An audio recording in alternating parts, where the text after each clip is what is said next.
Previously on Back of the Backlog. Where the hell is Drucker? Running late, which is, I'm giving him a pass right now. It's his first time. I'm sorry I'm late. If I'm being honest, the reason why I'm actually so late is because I went to go get you guys a new game. What's the game?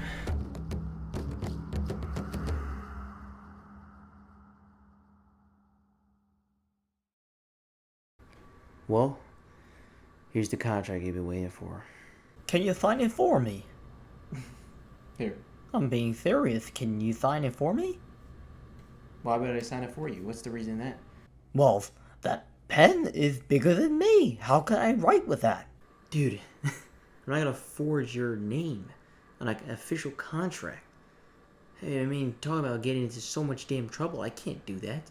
Who the hell's gonna know? It's just me and you. Look, even if I don't get in trouble, because the odds are not very high. I mean, like, literally, you're on the show, so you know ahead of time that you're doing this, but it's not you writing. So, to be fair, if something were to happen, the contract technically doesn't exist, because that's me, it's not you. And what am I going to tell him? When am I going to tell someone that he couldn't hold the pen? That's his excuse? You know what I'm saying? Like, it's not going to hold up anywhere. Oh, it's fine. Think about it. You're the only one that's gonna have the contract. It doesn't matter. Please, I can't hold that fucking pen.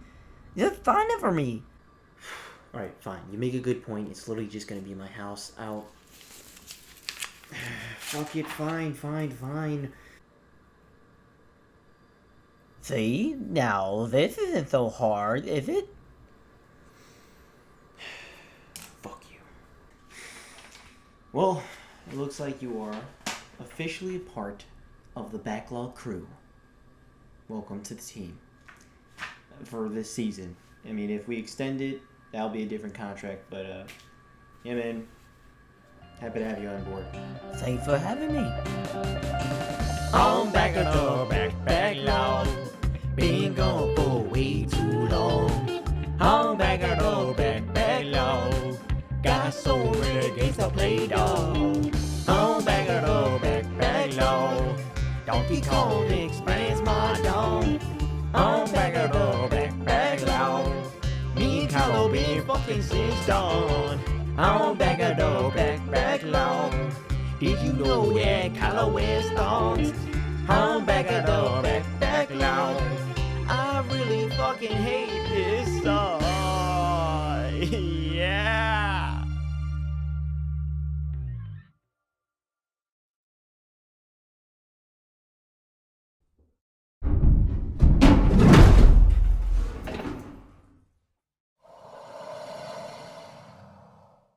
What is up, guys? It is Robert of Gaming with me, and welcome to the 16th episode of Back at the Backlog, the series where we take a look at the games that I recently beat off my backlog. Today's episode is on the game Alien Isolation. This is the first episode in this series that is actually based on a movie franchise, or at least started as a movie franchise. The Alien series is a series I really enjoy. Although when Alien Isolation released back in 2014, I actually never saw a single movie from the series. I did want to check them out, which I did before Alien Covenant. I now love some of these movies, to be honest. Some, not so much. I'm sorry, Alien Resurrection. Back in 2014, I was 15, and I loved the idea of a horror game with the xenomorph and being on a spaceship with it. Now, just because I love the concept doesn't mean 15-year-old me even played a lot of it, which is why we're talking about it now, 6 years later. I made a video on the game when it first released back then, and I got pretty scared at times. Oh snap! Wow, he's right there. He's right. He didn't even give me. Oh jeez. No. What the freak?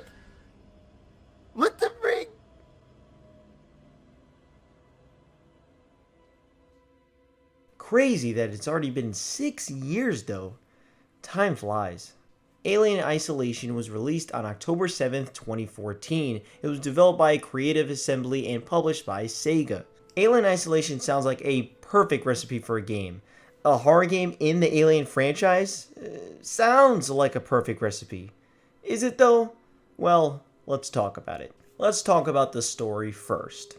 You follow the character Amanda Ripley, daughter of Ellen Ripley, to find a flight recorder of her mother's ship on this other ship called Sevastopol. Now, when Amanda Ripley gets aboard the Sevastopol, she is surprised to learn that the ship is out of control due to an alien creature, aka the Xenomorph.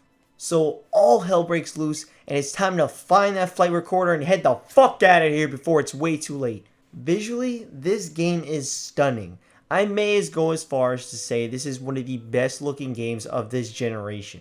Yes, it's going for realism and so many other games have already surpassed it, but I believe with its amazing world design and fantastic use of lighting, it belongs in the discussion of one of the best looking games this generation. It genuinely feels like you were playing an Alien movie. One of the biggest things this game had to nail was its atmosphere, and it did in spades. The introduction builds up this atmosphere, slowly unraveling this mysterious event to Amanda.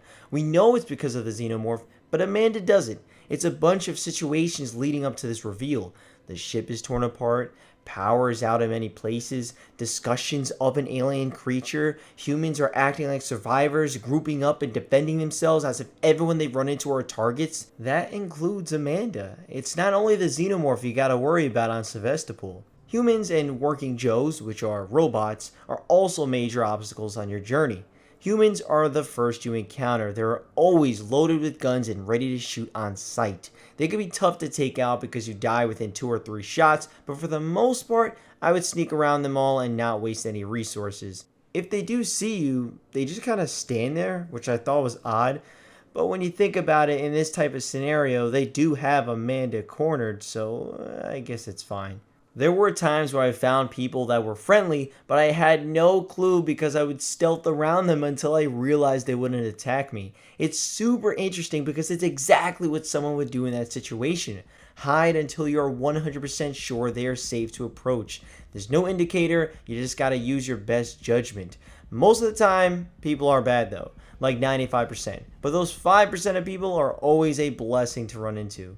I'm pretty sure I slaughtered every human being I came by. I let no one survive. Sounds like you very much enjoyed that. Oh, I did. Very much. Why do you do this? Do what? Nothing, we don't have time for this. While people certainly can cause trouble, the 2 main villains are the Working Joes and the Alien. I want to get more into detail on the Alien a little bit later, so let's talk about the robotic talking fucks, the Working Joes. The Working Joes are actually a pretty big part of this game. In the beginning, there are many that are harmless, walking around just talking random shit, but later on they are out to kill. It's that second half of the game where the androids become pretty tough to take on. They wear these hazmat suits and overall are just a tougher build. It's best to just run away and hopefully be undetected eventually with these guys, especially when you first run into them. The developers have the balls to take away pretty much all your weapons for a bit against the hazmat suit androids. Normally though, you do have a solid amount of weapons in your arsenal. Revolver, shotgun, stun baton, and a lot more to defend yourself with. There's a decent amount of time dedicated to only versing the androids. Those are the times that I learned that it's the perfect time to use your shotgun or revolver ammo. Later on you get a bolt gun that is a one-shot kill on any android, and that is when the hazmat suit ones become much less of a threat. Still, a group of them can get pretty dangerous really fast if you aren't careful. They actually do give a lot of supplies throughout the game. I never came across a point where I was struggling for ammo. For the most part, I didn't use my ammo. I would patiently wait and stealth around whenever I could. I only used ammo when I felt I really needed to. I felt like I always needed to use ammo. You don't want to evolve, huh? What do you mean? You don't strategically use your ammo. I guess not. It's alright. I understand. You struggle with supplies too. Oh no. I ended with plenty of ammo. I just understand what you meant. The level design is fantastic. Sevastopol feels organic in its design. The halls, labs, outdoor scenery is all designed with care and attention.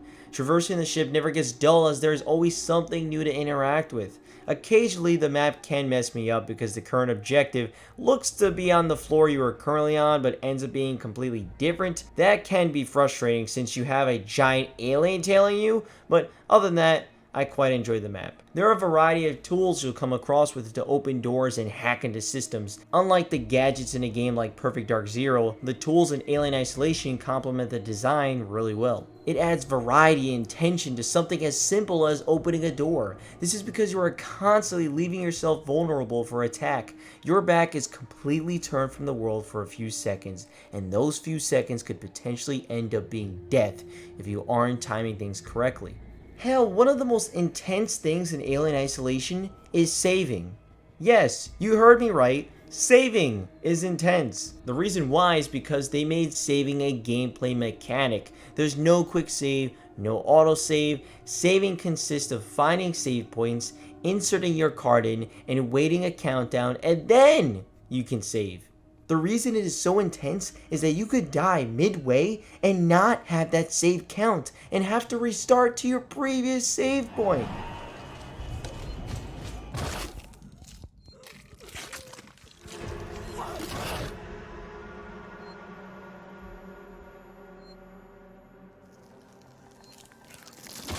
Talk about mean. It is the 3 longest seconds of your life every time. It adds more intensity to the game, which is great, but at the same time it's kind of a negative because so much of this game is me trying to find the next save point, not wanting to lose any precious progress. I only got killed once while saving, but it is regardless a huge paranoia dangling over your head at all times. Let's talk about the star of the show though, the name of the game, the alien. The first time running into the xenomorph is absolutely nerve-wracking. The xenomorph is incredibly aggressive. The character model is impressive and very menacing. Its heavy footsteps can be heard from far away, and the louder it gets, the more tense the situation becomes. I cannot give enough praise to the development of the xenomorph. The alien AI is some of the best AI in gaming that I could think of. There's no set path for the xenomorph. You can't memorize its movements. It is unpredictable. You also can never kill it. It feels like trying to survive in an alien movie. The only way to help you find out where it is the motion tracker. Although, just because the motion tracker can sense something within your surroundings, that doesn't mean you are at all safe, as enemies can also hear the beeps coming from it. It's all about using the motion tracker quickly and safely. For a sizable chunk of the game, there's not much you could do to attack the xenomorph. It's all about slowly stealthing around and hiding. Hiding a lot. Hiding spots are luckily all over the ship. Hiding in lockers, hiding under desks, hiding in cabinets, hiding behind objects. Honestly, it's good to not only hide in lockers because apparently the xenomorph learns from your behavior. So there's a good chance if you keep doing the same exact strategy, the xenomorph will immediately head to a locker and grab you out to eat your face. For me, I found hiding under desks and other objects was the best way to go, although the alien did look underneath one time and got me. The best option though is to just continue progressing. Slowly stealth around the beast, continue to take cover, and keep moving. I've heard people say that the hiding is annoying and that the alien never leaves, that they wait for sometimes 10 minutes in a locker before they hop out. I'm sorry, but those people either aren't paying attention to their motion tracker or paying too much attention to the motion tracker.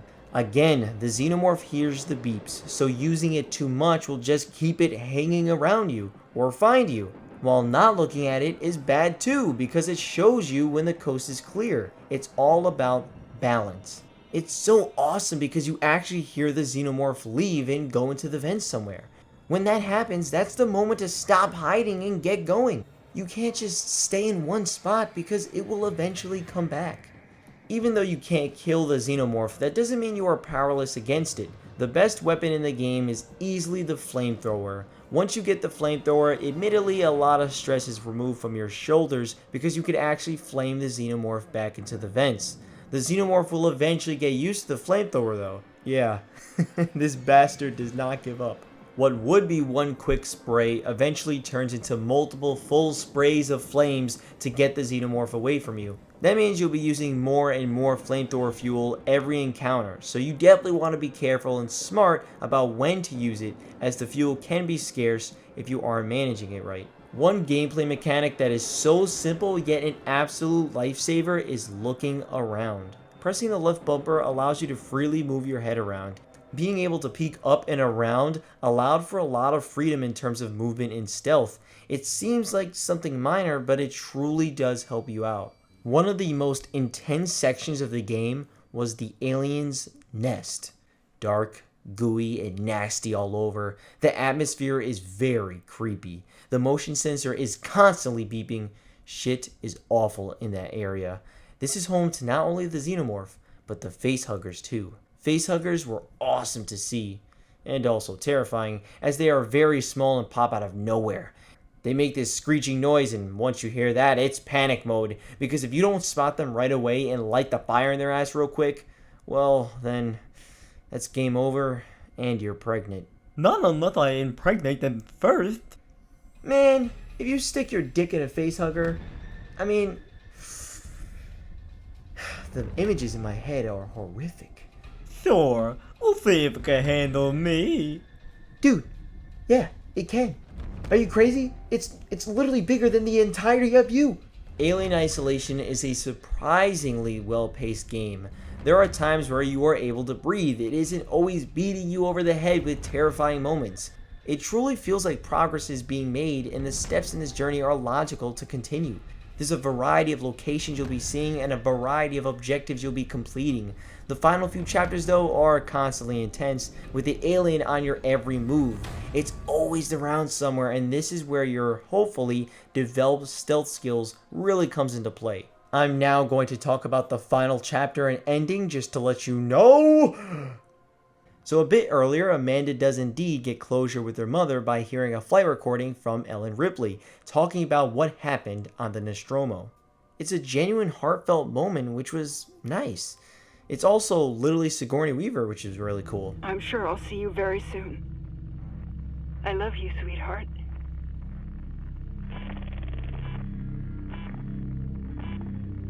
The ending is fast-paced, intense action. All Amanda has to do is escape Sevastopol. Get to the airlock, which you do, but a fucking xenomorph comes out and Amanda falls down a few flights, so she has to get back up. Fire is everywhere. Now there's multiple xenomorphs, facehuggers everywhere. I mean, it can't get any worse, right? Well, it kinda can, because you almost get hit by transit cars, almost got crushed by an elevator. Finally, you reach the airlock and step out in the gorgeous outdoors to release the ship of the Torrens so they can hopefully rescue Amanda. As she releases the Torrens, of course, there are like 4 xenomorphs about to grab her, and boom! Button pressed, shit goes crazy, Amanda gets in the Torrens and all seems safe. Keyword is seems. As you open the damn first door, out comes a xenomorph, but this is all just a scripted event. You move back to the airlock and open it back up before the xenomorph grabs Amanda, and it cuts to one last cutscene. Amanda is shot into space, drifting away in the void of the solar system until a light shines on her face, and it cuts. And then the credits roll. It's a bit disappointing. It kinda ends in a cliffhanger, but I also guess it doesn't, because obviously that's a ship that will save her and then she moves on with her life. But I feel it would have been nice to see her actually on the ship safe, since we've spent so much time trying to save her. As for any glitches, there actually was one time where the alien kind of spazzed out and like gravitated towards multiple people. I wish I had that on recording because it was kind of odd. Other than that, though, it was perfectly fine. That was Alien Isolation, though. I absolutely love this game. Yeah, I had some occasional minor gripes with it, but the full package is super damn impressive. I'm not going to sit here and act like I've played a ton of horror classics. Many are on the backlog, but of the horror games that I have played, honestly, I think Alien Isolation might be my favorite horror game so far. It really, truly is deservingly that great. From the atmosphere to the gameplay to the sound, I genuinely couldn't believe how much I was enjoying it. Overall, I'm gonna give Alien Isolation a... If this is 2014, I'd say this is the best Alien thing since Aliens in 1986. But if this is 2014, I wouldn't even have seen Aliens, so I take that back actually. Out of 10. What a fantastic game Alien Isolation was. I was hooked from the very beginning to the very end. I would love to see a sequel, but unfortunately for Sega, the sales weren't enough for them apparently. In 2015, the game sold 2.1 million copies, which sounds great, but apparently it's not. I guess the budget was pretty high. That was 5 years ago though, so maybe it's a lot higher now. They recently released it on Nintendo Switch in 2019, so maybe that gave it a boost. This kind of seems like a trend. Some of my favorite games that I've played on this series have been sales disappointments for the companies. Sounds like people need to start buying these damn good games. I don't know. It's a damn shame though. That'll be it for today. Thank you so much for watching. I really do appreciate it. If you enjoy the video, please share it with people. It helps me a lot. Like a lot. These videos take a while to make. Have you played Alien Isolation? Did you like it? Did you not like it? Let me know down in the comments below. And I'll see you guys next time. Alien Isolation was intense as hell, but it is officially out of the backlog.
You know, I still don't like how they think aliens are in Alien Isolation.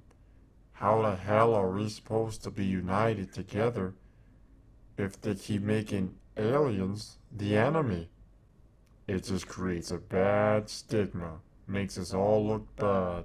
Yeah, you're not wrong. It does not create a good look for alien life. But there are other video games out there that actually have aliens as heroes, even. So, we'll play some of those games later on, man. Alright? But for now, I'm gonna head to bed, alright? Alright, have a good night. Alright. See you, man. Have a good night.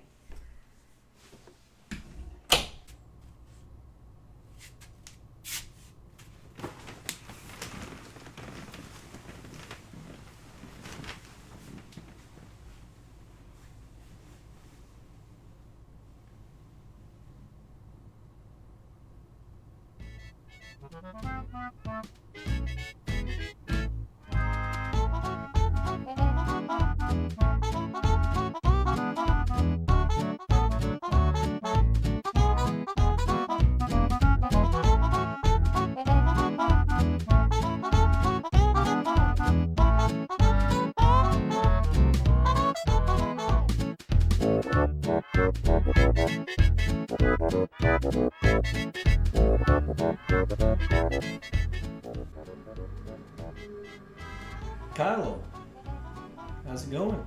How are you, Rob? Glad you could join me in this dream. So what exactly is happening in this dream?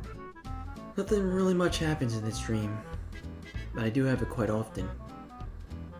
Just me kind of sitting back, relaxing, eating some meatballs, in one of my favorite hoodies, and listening to some good old gaming music. What's the song from? This, my dear friend, is the main theme to Conker's Bad Fur Day. I think it's because I actually recently played Perfect Dark Zero on Rare Replay. So, I kind of have a lot of the Rare themes in my head because it's all there. You know, all the music is there, so kind of had Conker's Bad Fur Day in my mind. And here it is in my dream. You should play that game Cameo, Elements of Power. You might like it. Cameo, huh?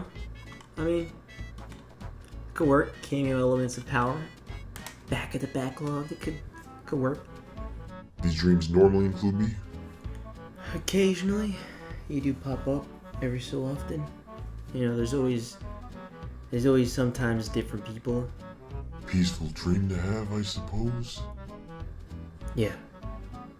Yeah, it's peaceful, it's nice.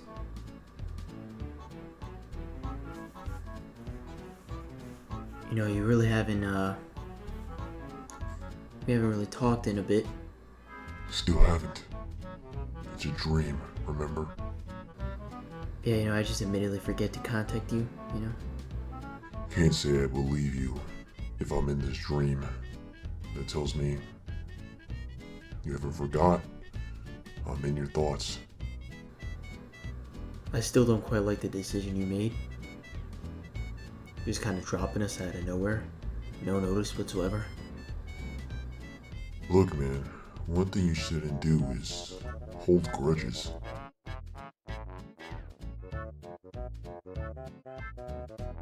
Holding grudges isn't good for anybody. It's never good. Grudges are